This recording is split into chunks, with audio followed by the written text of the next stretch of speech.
जरूरी सूचना है आप सभी स्टूडेंट्स के लिए, स्टडी फॉर सिविल सर्विसेज का Android app Google play store में आ चुका है, उसको प्लीज तुरंत इंस्टॉल कर लीजिए।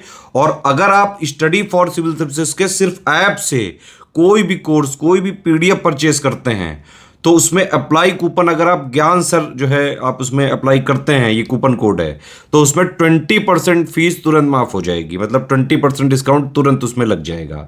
ज्ञान सर लिखना है, नॉर्मली ज्ञान सर स्मॉल लेटर में है सब कुछ, कोई स्पेस नहीं, कोई कॉलम नहीं, सिर्फ ज्ञान सर, GYANSIR। इस तरह से अगर कूपन कोड लगाते हैं आप ऐप में बाई करने से पहले, जो अप्लाई कूपन वाले में आता है, तो 20% का डिस्काउंट तुरंत मिलेगा। वीडियो देखिए। तो दोस्तों कैसे हैं आप सब। मॉडर्न हिस्ट्री की सीरीज कर रहे हैं PYQ की। अभी जो सीरीज है ना, यहीं पर जितना भी इंपॉर्टेंट फैक्ट है, डेटा है, यहीं पर आपको याद हो जाएगा, बढ़िया से समझ में भी आएगा। और जो लोग पहली बार जुड़ रहे हैं सीरीज से, तो भैया देखो, ये जो सीरीज है इंग्लिश में भी है और हिंदी में भी है, तो दोनों मीडियम के बच्चों के लिए सीरीज जो है फायदा करेगी। बस देखो एक चीज और समझो, पढ़ते रहो, ठीक है। पढ़ाई का कोई भी शॉर्टकट नहीं है। और अभी एग्जाम बहुत सारे लगे हुए हैं। UPPCS है 27 अक्टूबर को, फिर यही आयोग का RO का पेपर है दिसंबर में, ठीक है। और इन सब में मॉडर्न हिस्ट्री दबा के पूछी जाती है। इसके बाद में आप समझो इलाहाबाद हाई कोर्ट का भी RO का जो पेपर है वो आने वाला है, ठीक है। इसकी वैकेंसी सितंबर तक देखने को मिल सकती है। और फिर BPSC का भी है 30 सितंबर को। BPSC तो ज्यादातर बच्चे नहीं भरेंगे, लेकिन जो उत्तर प्रदेश के वो ये 2 पेपर और ये वाला तो भरेंगे ही, ठीक है। और इन सब पेपर में मॉडर्न हिस्ट्री जो है ना, सबसे ज्यादा वेटेज दबा के पूछी जाती है। तो बस सीरीज को अच्छे से फॉलो करिएगा, ठीक है। 831 से स्टार्ट करनी है। अच्छा, प्लेलिस्ट भी बना दी गई है सीरीज की, तो जो पुरानी वीडियोस अगर देखनी है, नहीं देखी तो उनको भी देख लीजिएगा। क्या बोला जा रहा है, Awadh was amalgamated into the British dominion in the year. और टफ भाषा लग रही ना, सिंपल है, मतलब ये बोला जा रहा है अंग्रेजों ने कब अवध पे कब्जा कर लिया पूरी तरीके से, ठीक है। ब्रिटिश साम्राज्य का अवध में विलय कब हुआ था, ठीक है। मतलब अवध जो था आपका कहाँ पे पड़ता था, एक सेकेंड रुकिए जरा। अवध जो है ना, देखो जो अभी हमारा प्रेजेंट उत्तर प्रदेश है ना, उसी का मेजर पोर्शन जो था अवध था। ये आपका ऐसे समझ लो, ये आपका अवध था, ठीक है। अवध अंग्रेजों के जो साम्राज्य उसमें कब जाके मिला, तो ये मिला था आपका 1856 में। कब मिला है, 1857 में। अब आपको एक चीज पता होगी कि 1856 में मिला है, ठीक है, सॉरी 1856 में मिला है। 1857 में आपको पता होगा कि भैया क्रांति भी हुई है, रिवोल्ट हुई है, ठीक है, 1857 में। तो 1857 में जो रिवोल्ट हुई है ना, उसका एक बहुत बड़ा कारण यह भी था कि अंग्रेजों ने अवध को क्या 1856 में मिलाया था। देखो एक ही साल पहले तो मिलाया था। तो ये कंसेप्ट पता होना चाहिए कि 1857 की जो रिवोल्ट थी उसका एक मेन कारण, बहुत सारे कारण थे, उसका एक मेन कारण अवध को मिलाना भी था। और भैया कौन से आपके गवर्नर जनरल ने मिलाया था, वो था आपका लॉर्ड डेलहाउसी, ठीक है। बहुत बदतमीज था इसने, मतलब समझो कम से कम 8 राज्यों को गलत तरीके से उसमें ब्रिटिश साम्राज्य में मिला लिया, ठीक। अब पिछली वीडियो मैंने आपको बताया था। अब देखो अवध के साथ क्या था ना, अंग्रेजों ने जो सहायक संधि थी, जो आपका सब्सिडियरी अलायंस था, ठीक है, सब्सिडियरी अलायंस पिछली वीडियो में समझाया था, वो कर रखा था, वो पहले से ही था। लेकिन उनकी भूख जो है सत्ता की, वो यहां पर भी नहीं मानी। उन्होंने कहा कि नहीं, अब तो पूरी तरीके से कब्जा लेते हैं, और 1856 पे कब्जा लिया। अब देखो इसका एक बार मैप देखते हैं। देखो ये NCERT है, 7th क्लास की NCERT है, इसीलिए पढ़ना जरूरी रहती है। तो इसमें आप अवध समझो। देखो ये जो मैप है ये आपका 1700 के स्टार्टिंग में। अभी अंग्रेज लोग जो है उन्होंने कहीं कब्जा नहीं करा। बंगाल भी आपका आजाद है, ये आपका अवध, ठीक है। फिर मराठा देखो फैल रहे हैं, एरो दिख रहा है ना, मराठा उत्तर की तरफ भी जा रहे हैं, फिर बंगाल की तरफ भी, हैदराबाद की तरफ भी। अभी अंग्रेजों का कोई भी मतलब फैक्ट्री लग चुकी है, लेकिन पावर पे नहीं आए हैं, ठीक। और ये समझो, अच्छा अवध का शुरू में कैपिटल क्या था, अयोध्या था, ये चीज ध्यान रखना। कौन सी कैपिटल थी आपके अवध की, वो थी आपकी अयोध्या शुरू में। उसके बाद में फैजाबाद बनी और फिर आखिर में लखनऊ बन गई थी, ठीक है। कौन सी, लखनऊ। तो ये चीज ध्यान होना चाहिए। अब यहाँ पे समझो एक और मैप देखते हैं, ठीक है। अब देखो यहाँ पर क्या है, ये आपका 18th सेंचुरी के बीच में, ये जो पीच कलर से शेडेड दिख रहा है ना, यहाँ पर अंग्रेज आपके आ चुके हैं, ठीक। अब अंग्रेज देखो, अंग्रेज फैलना चालू है, एरो अवध की तरफ जा रहे हैं। फिर ये आप समझो इधर भी आ चुके हैं, यहाँ से मराठाओं की तरफ जा रहे हैं, ठीक है। तो अवध जो रीजन था ना वो ये था। और कब पूरी तरीके मिला, ये मिला आपका 1856 में, लॉर्ड डेलहाउसी ने मिलाया था, ठीक है। पूरा अच्छे समझा दिया, उम्मीद करता हूँ अच्छे समझ में आया होगा, ठीक है। अब इसमें बोला जा रहा है कौन सा करेक्टली मैच है, ठीक है, इन ऑप्शंस में। तो जो करेक्ट मैच है वो आपका सी वाला ही है। कौन सा, अवध। बाकी सब गलत है। अवधि जो है वो कब 1856 में जो है जुड़ा है, ठीक है। सी वाला जो है ये करेक्ट आंसर हो जाएगा आपका, ठीक। आपका जो मैच द फॉलोइंग तो सही। अगला क्वेश्चन देखते हैं। अब इसमें बोला जा रहा है निम्नलिखित में से किसने विलय की नीति नियोजित एवं क्रियान्वित की, ठीक है। जो विलय की नीति कौन सी थी आपकी, तो देखते हैं, जो आपकी डॉक्ट्रिन ऑफ लैप्स थी, ठीक है। डॉक्ट्रिन ऑफ लैप्स तो आपको पता ही होगा, ये कौन लाया था, ये लाया था आपका लॉर्ड डेलहाउसी लाया था, ठीक है। कौन? Lord Dalhousie. कौन? Lord Dalhousie. ठीक, कब से लाया था? 1848 से चालू की थी और 56 तक चली, जब तक ये गवर्नर जनरल था। और इसमें इसने बहुत सारे जो राज्य थे ना उनको कब्जा किया। अवध को भी कौन सी आपका पॉलिसी के तहत कब्जा किया था? यही आपका डॉक्ट्रिन ऑफ लैप्स। अब इसमें करता क्या था लॉर्ड डेलहाउसी? भैया इन लोग का दिमाग आपको बताते हैं। होता क्या था, मान लो जैसे इस समय पे आपका झांसी है, कहीं सतारा हो गया, तो इन्होंने ये बोल दिया, मान लो किसी राज्य में आपका जो वहां का शासक है, मान लो उसकी मृत्यु हो गई और उसका कोई नेचुरल बेटा नहीं था, मतलब उसका बेटा ही था, और अगर बेटा उसका नहीं है तो क्या होगी, वो सत्ता सीधा सीधा किसको, पूरा राज्य किसके पास चला जाएगा? अंग्रेजों के पास चला जाएगा। ठीक है, अब होता क्या था, जिनके पास में बेटा नहीं वो भैया गोद ले लेते थे, अडॉप्ट कर लेते थे, तो उस अडॉप्टेड वाले बेटे को ही दे देते थे अपनी सत्ता। लेकिन अंग्रेजों ने बोला अडॉप्टेड कुछ नहीं चलेगा, माई लाइफ माई रूल्स, तो जो ऐसा हम बता रहे हैं वैसा करना है, अंग्रेजों का ये कहना था। तो यही लॉर्ड डॉक्ट्रिन ऑफ लैप्स की जो पॉलिसी थी, कौन लाया था? आपका डेलहाउसी, विले की नीति। ठीक, ध्यान रखिएगा। अब इसमें बोला जा रहा है सबसे पहला भैया विक्टिम कौन भैया बना? सबसे पहले भैया कौन सा राज्य इन्होंने कब्जाया? लॉर्ड डेलहाउसी की विलय नीति का प्रथम शिकार निम्नलिखित में से कौन हुआ था? तो ये हुआ था आपके सतारा।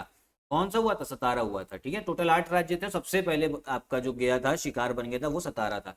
सतारा जो था उस समय मराठाओं की भी राजधानी रही है काफी समय के लिए। ठीक है, कहाँ पे पड़ता है? महाराष्ट्र में। बट देख लो तो लोकेशन देख के थोड़ा सा ध्यान रहता है लोकेशन। ठीक है, ये इंडिया रहा। अब इंडिया के भैया जूम करते हैं, देखो ये महाराष्ट्र, मुंबई के पास में ही आपका ये पुणे हो गया, और इधर ही जूम करेंगे तो देखो ये पड़ रहा है सतारा। तो सतारा का जो राज्य था ना, इन्होंने कब्जा लिया था कि यहाँ का जो शासक था, जब उसकी डेथ हुई, उसका जो बेटा था ना वो उसका नहीं था, मतलब वो गोद लिया हुआ था, और इसने बोला था कि गोद वाले का जो होगा वो राज्य हमारे पास चला जाएगा। अब अगला क्वेश्चन क्या है? अब देखो अंग्रेज लोग जो है ना वो सिंध कब्जाने भी गए थे। ठीक है, अलग अलग चीजें कब्जाई। सिंध कहाँ पे पड़ता था? ठीक है, इसको देखो जरा, ये मैप देखो, देखो आपको दिख रहा होगा ये वाला जो रीजन है ना, ठीक है, पंजाब गुजरात के एकदम इधर, ये तो इस समय पे जो सिंध है ये तो आपके पाकिस्तान में चला गया है, ये था आपका सिंध। ठीक है, इसको भी कब्जाया था सिंध को। ऐसे अगर मैप में देखो तो गुजरात, ठीक है, गुजरात, और इसके बाद जो नीचे वाला इनका राज्य है ना पाकिस्तान का, वो सिंध है। जबकि है हमारा भैया पूरा पाकिस्तान हमारा है, कभी ना कभी तो हम लोग मिला ही लेंगे।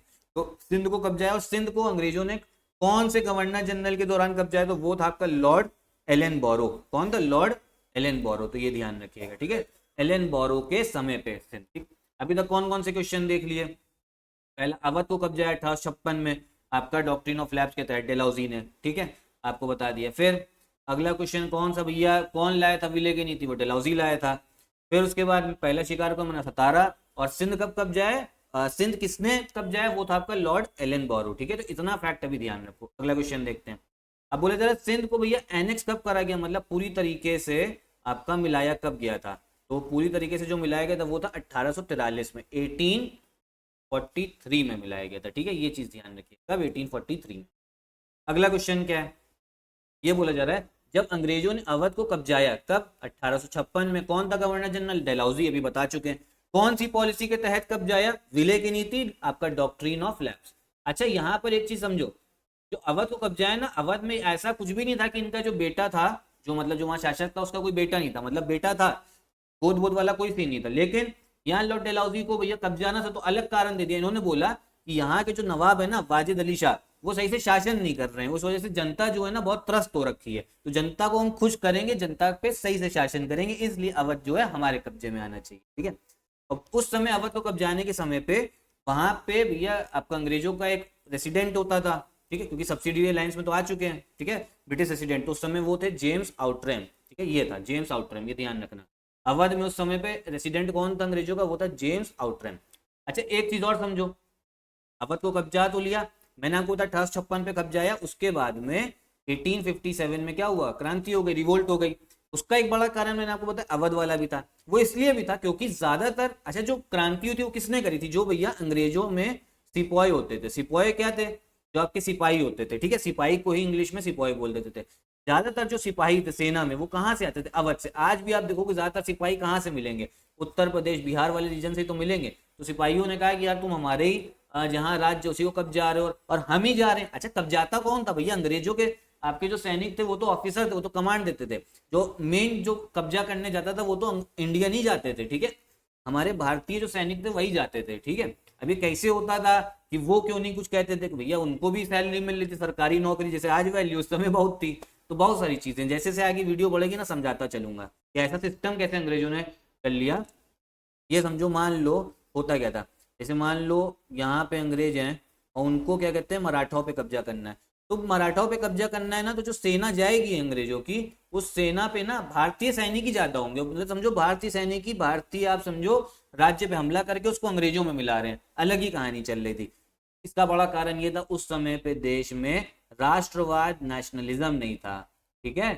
सब जो थे अलग अलग राज्य के थे, हम महाराष्ट्र, हम मराठा हैं, हम बंगाली हैं, कोई भारतीय वाली भावना नहीं थी। तो बाद में जागी है। अगला क्वेश्चन क्या है, समझ में आया ना। अब इसमें बोला जाए जो भारत में पहली रेलवे लाइन है वो किन नगरों के बीच थी। तो ये तो इंपॉर्टेंट क्वेश्चन है, याद कर लो, बहुत पूछा जाता है। मुंबई और ठाणे के बीच में, ठीक है, मुंबई और ठाणे के बीच में चली थी। कब चली है, 1853 में, ठीक है। पहली रेलवे लाइन, ये देखो, ये पहली भारत की रेलवे थी, ठीक है। अगला क्वेश्चन देखते हैं। अब इसमें बोला जाए जो विडो रीमैरिज एक्ट है वो कब इंप्लीमेंट हुआ, किसके समय पे। तो ये हुआ आपके लॉर्ड कैनिंग के समय पे। कब हुआ है, लॉर्ड कैनिंग के समय पे हुआ है। लॉर्ड कैनिंग मतलब कब, 1856 में। डेलाउजी कब तक रहा, 1848 से 56। उसी के बाद में 56 में ही कौन आ गया था, कैनिंग आ गया था। कौन, कैनिंग। तो गवर्नर जनरल भैया ये बने। और 1857 में क्रांति के बाद में फिर अभी बता रहा हूँ, चलो ये तो आपका 1856 में इन्होंने पास किया। क्योंकि भैया अंग्रेजों को क्या था ना, अंग्रेज जो यहाँ के सोशल कस्टम पे भी जो सामाजिक भैया आपके वो आधार बन रखे थे, बहुत सारी चीजें समाज में भी, सोसाइटी में भी बहुत जो है वो करते थे, क्या कहते हैं, इंटरफेयर, ऐसा यहाँ के लोग कहते थे। लेकिन अगर आज के उससे सोचोगे ना तो भैया ये विडो रीमैरिज तो जरूरी भी है, क्योंकि हमारा संविधान ही कहता है हमें इक्वालिटी चाहिए, सब लोग बराबर हैं। और उस समय पे जो विडो थी उनकी कंडीशन जो है वो ज्यादा अच्छी नहीं थी।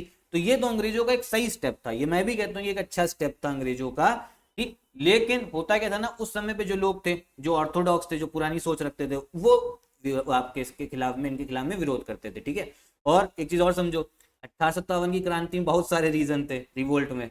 एक तो अवध वाला था और एक ये भी था, यहाँ के लोगों को लगता था कि यार अंग्रेज आए, तुम शासन करो, ठीक है, बेफर्जी में हमारे डे टू डे एक्टिविटीज में ना उसमें घुसो मत, इन्वॉल्व ना हो, ऐसा यहाँ के लोगों का कहना था। इस वजह से जो है आपका रिवोल्ट हुई थी, ठीक है। तो ये चीज ध्यान रखिएगा।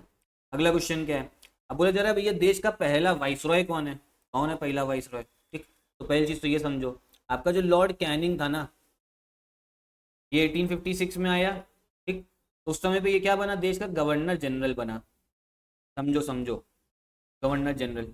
अब जैसे ये बना 1857 में क्या रिवोल्ट हो गई, तो जो आपकी महारानी थी उन तक खबर पहुंची, उन्होंने बोला कि अब जो ईस्ट इंडिया कंपनी ना इसको कर देंगे खत्म, मतलब ये शासन नहीं करेगी भारत में, अब सीधा हम शासन करेंगे। जो लॉर्ड कैनिंग थे ना वही थे यहीं पे शासक, ठीक है। बस उनका जो नाम था ना पोजीशन का, गवर्नर जनरल की जगह नाम बदल के क्या कर दिया गया था, वाइस रॉय कर दिया गया था। तो ये क्वेश्चन काफी आता है कि भारत का पहला वाइस रॉय कौन था तो भैया काम तो सेम ही था, गवर्नर जनरल का भी मेन काम था पैसा लूटना, वाइस रॉय का भी मेन काम था पैसा लूटना। लेकिन पहला वाइस रॉय कौन था, वो था आपका लॉर्ड कैनिंग, ठीक है। 1858 में जो एक्ट आया ना उसके तहत वाइस रॉय बनाया गया था, और कौन बने थे, लॉर्ड कैनिंग बने थे, ठीक। तो इतनी चीज जो है, इतनी इंफॉर्मेशन ध्यान रखिएगा। उम्मीद करता हूँ अच्छे समझ में आए, एक बार रिवाइज कर लो। पहला वाइस रॉय लॉर्ड कैनिंग। आपका जो विडो रीमैरिज एक्ट है आपका किधर गया, हाँ, जो विधवा पुनर्विवाह अधिनियम है ये 1856 में पास हुआ, ये भी लॉर्ड कैनिंग। पहली रेलवे लाइन मुंबई और ठाणे के बीच में। फिर रेसिडेंट कौन था, जेम्स आउटरैम अवध में। फिर सिंध पर कब्जा किया 1843 1843 में, किसने करा, लॉर्ड एलन बोरो के समय हुआ था, ठीक है। ऊपर वाले तो मैं फिर पहले रिवाइज करा ही चुका हूँ। तो यही वीडियो भी खत्म करते हैं। कोई अगर डाउट हो तो कमेंट बॉक्स में पूछिएगा। और साथ ही साथ में यूपी पीसीएस की अगर एक जगह पे जुड़ के फाइनल सिलेक्शन वाली तैयारी करना चाहते हो ना, तो हमारा पेड ग्रुप ज्वाइन कर सकते हो। कैसे करोगे, इन नंबर पे कॉल करके, ठीक है। ऐसी आरओ का भी चल रहा है यूपीपीएससी का, और इलाहाबाद हाई कोर्ट का जो है वो भी वाला हमारा स्टार्ट हो चुका है, ठीक है। तो उसको भी आप ज्वाइन कर सकते हो। वीडियो भी खत्म करते हैं, नमस्कार।